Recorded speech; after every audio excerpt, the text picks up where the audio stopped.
The average reader reads about 250 words per minute. The average book is about 90,000 words, and so the average reader can read the average book in about 6 hours. Not me. I'm actually below average at about 200 words per minute. But even though I have that limitation, I'm still able to read about 60 to 70 books per year. Now, some people can read 300 books per year and, good for them. Actually, no, not good for them. I hate them. But the exciting thing is that even though I'm a slow reader, I can still read just over a book a week. And if I can do it, then that means you can do it too. So I'm about to give you 5 tips that allow you to do that. Some of them are going to seem weird. Some of these tips are going to seem maybe a little bit counterintuitive, and at the end there's this kind of strange calculation that allows you to enjoy reading more. But anyway, we'll get to that. Let's get into it. So tip number 1 is to only read books that spark genuine excitement. Now, I know obviously a lot of people are going to be thinking, what, tip number 1 is read books you enjoy? That seems a little bit obvious, no? But actually, it isn't as obvious as you would think. For some reason, people view reading differently than they do when enjoying other types of media. They feel like reading is something that they should do rather than something that they get to do. I know a lot of people that say, I don't have any time to read. I'm always busy. But those same people will spend a weekend binge watching 10 episodes of television. And by the way, there's nothing wrong with that. I'm not the enjoyment police, but it shows us that time isn't really the essence of their argument. It's more that they're prioritizing the things that they enjoy more. And that is, by the way, the most natural thing in the world. They can watch 10 hours of television because they enjoy it, and when you enjoy something, it's just effortless. Most people don't think of reading the same way that they do watching movies, watching TV shows, playing video games. They're placing reading on a pedestal, and sometimes it can lead you into a trap where you're not actually reading those juicy books that you really want to dive into. You're reading books that are kind of deemed to be important. And so you create a reading list for yourself, maybe of classics which you might not be naturally inclined to. If you aren't excited about the books that you're picking up, then it's going to eventually become a chore. And we already have enough chores. We don't need more chores to add to the list. We just want to relax and enjoy ourselves. So especially at the very beginning, when you're developing a reading habit, you should just read whatever you want to read. And you might think to yourself, well, shouldn't I read books that are challenging? Yeah, of course. I mean, it's good, right, to expand yourself and to read challenging texts. But I think that naturally what's going to happen over time, when you start reading just for the joy of it, eventually you're going to start to gravitate. Your tastes will evolve, and you'll start to gravitate naturally over time towards those more challenging books. But start off with stuff that you just enjoy. Tip number 2 is to set aside a very small amount of dedicated reading time. Listen, I love nothing more than on a Sunday. Sometimes I've got like a few hours, like a block of a few hours where I can pick up a book and I can dive right into the story and really immerse myself in the world. And it's fantastic. It's one of my favorite things. But that isn't always possible. I think a lot of people, when they think about reading, that's what they're imagining. They're imagining sitting down and spending large chunks of time reading. A lot of us don't have that kind of time available. But most of us, if not all of us, definitely most of us, have 20 minutes in a day that we can spare. If you can spare, say, 20 minutes in the morning when you first wake up, or 20 minutes before you go to bed, even with an under average reading speed, that is going to put a huge dent in the list of books that you're looking forward to reading. With an under average reading speed, you can still read between 15 to 20 books a year, which compared to most people, that's a lot of books. That's a lot of books. Now, if you take that 20 minutes, you start out with 20 minutes and eventually you can bump it up to an hour, then even with an under average reading speed, you're going to be reading roughly around a book a week. Over the course of a decade, that's over 500 books. 500 books. Pretty good. Okay, tip number 3 is to harness the power of technology. In this digital age, technology is often seen as a distraction that can pull us away from the joys of reading. But actually, if we can flip it around on its head and actually harness the power of technology, that can easily double the number of books that you're reading every year. One of the greatest weapons that we as slow readers have at our disposal are audiobooks. And by the way, don't listen to anyone that tells you that audiobooks aren't real reading, because those people are snobs. They're trying to gatekeep reading. They're trying to keep you away from the joys of reading. That in their mind, by the way, they probably don't even read that much. You know, they just like the idea of reading, of being a reader. Oh, that's my special thing. You can't have that because once I read Pride and Prejudice. Like, shut up. These people, they need leather-bound books. Oh, I love books. I love physical books. They smell lovely. They're nice. They look lovely on the shelf. I love to pick one up and read it. Yeah, absolutely. There's a lot of joys that come from physical books. No doubt about it. But not everything has to be bound in leather. My leather volumes of books. Oh, and I sit in my leather chair and the walls are made of leather.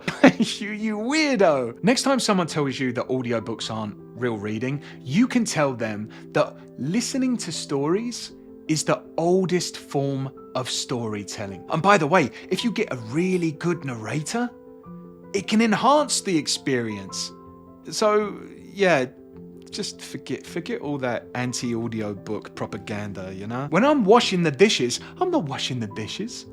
I'm in an epic battle for the fate of Middle-earth. When I'm on the treadmill, I'm not doing cardio. I'm falling in love for the first time. Actually, I'll tell you this, and this is a little bit embarrassing, right? But I'm gonna admit it because we're friends. I have been on the treadmill with tears streaming down my face. Yeah, maybe I'll cut this bit out. No, I won't. I'm going to be brave. I'm going to be vulnerable. I have cried multiple times while on the treadmill because of something that I've been listening to. Listen, man. Reading is like that sometimes. And if you're telling me that you don't cry when you read, get a life, man. Just cry on the treadmill. E-readers also offer many advantages to slow readers. Things like adjustable text size, built-in dictionaries, and most importantly, portability. So, for example, if you have a smartphone in your pocket, you're carrying adventures around with you. Okay, tip number 4 is to find a reading partner or a reading club. And that is honestly the entire reason that I set up this YouTube channel. I love reading, but in my personal life, both at work and friends, family, I don't know that many people that enjoy reading as much as I do, and I just wanted to talk about the books I'd been reading, and so I set up this little community where we can all talk about the books we love. And by the way, if you'd like to subscribe to this channel, you're more than welcome to. We recently hit 1,000 subscribers in the channel, and I feel as though we're starting to build a real positive community of book lovers here. So yeah, if you want to subscribe, you can do that, and we can talk about some of the books that we enjoy. But just putting that to one side for a second, I think it's a really good idea to find people in your life that love to read, especially people who enjoy to read the same kinds of books as you do. And there's actually a few reasons for this. Number one, when you share a passion with someone, it kind of motivates you to do it more, right? Second, and really one of the best things about having other people around you that enjoy reading, is that you get to receive recommendations. Some of the best books, I'd say most of the best books that I've read this year were from recommendations from people I know or very often people on this channel in the comments section. And even better than receiving recommendations and finding new books that you love, even better than that is when you get to give recommendations, and those people that you give a recommendation to love the book. That's a great feeling. And then what eventually happens is that it starts to feel, as you start to build this book reading community or have this friend that reads books along with you, you start to feel like a treasure hunter that's going out there and finding little treasures and bringing them back to the group and saying, look what I found, look at this one's fantastic. And then you all get to share it. It's just a really positive thing. And just lastly, reading this is going to sound a little bit cheesy, a little bit like a cliche, but reading is like taking a journey, and journeys are enhanced by sharing them, right? Oh man, that really does sound like a gift card. I didn't mean it to sound that cheesy. I'm sorry. How do I reword that? When you share a journey, listen, you get my point. There's no way I can say that without sounding cheesy. So you get what I'm saying. I'm not going to try again. You get what I'm saying. It's nice when you're reading the same book, innit? That's what I'm trying to say. Nice when you're reading the same book, innit? Good to have a mate along with you for the journey. But all of these things combined, they make reading more pleasurable. And when something is more pleasurable, then you want to do it more. Okay, we're going to get into the last tip here, tip number 5. At the end of this tip, there's going to be this calculation. But tip number 5 is a little bit counterintuitive.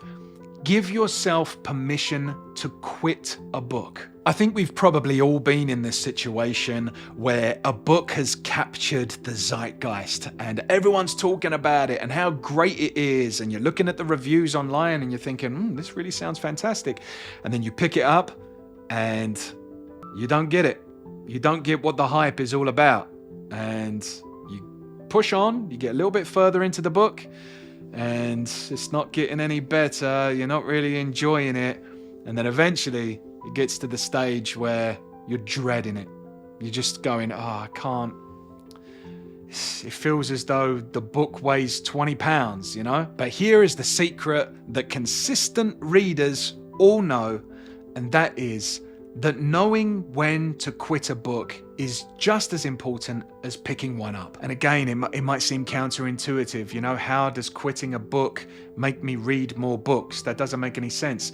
But eventually what's going to happen is that if you continue to push forward with books that you don't enjoy, then it's going to make you read slower, and it's going to be slower and slower until you come to a complete standstill, and that is what we call a reading slump. The sooner you quit a book that you don't like, the sooner you can start the next book that becomes your favorite book, a book that you love. The tricky thing is that sometimes really, really good books take a while to get going, and so it becomes difficult to know when you should quit a book. Obviously, you can quit at any point that you want to, but I think sometimes we might need a little bit of help to decide when we should quit a book. There's a few different calculations that are out there, but the one that I like to follow is to read 100 pages minus your age, right? So if you're 30 years old, read at least 70 pages. If you're 50 years old, read at least 50 pages. Why does this calculation exist? Why does this calculation make sense? Well, the reason is that it allows us when we're younger to experiment a bit more, take our time a bit more with books and give them a chance. But when we're older, it just stops us from wasting time. When we get older, it's we haven't got that much time to read all of these books that are coming out. So we need to be a little more fussy, a little more picky with what we're reading. Something needs to grab our attention more. Obviously, this is a minimum, right? So I'm not saying that if you're 50 years old, only read 50 pages. I'm saying that the minimum should be 50 pages before you quit. I mentioned earlier about how harnessing technology can double the number of books that you read per year. And so I'm in the middle of making a video at the moment on how to turn your mobile phone or your cell phone into a book reading machine. Hopefully by the time you've read this, it will be up here and it will be available. If it's not appearing up here, then it means that I'm still making it. And so, feel free to subscribe to the channel and maybe it will come out soon, hopefully. Always remember that, it's not about how many books that you read, but how deeply you read and how much joy you get from it. So I hope that this video helps you to do that. Thanks so much for watching. I really appreciate it. Happy reading.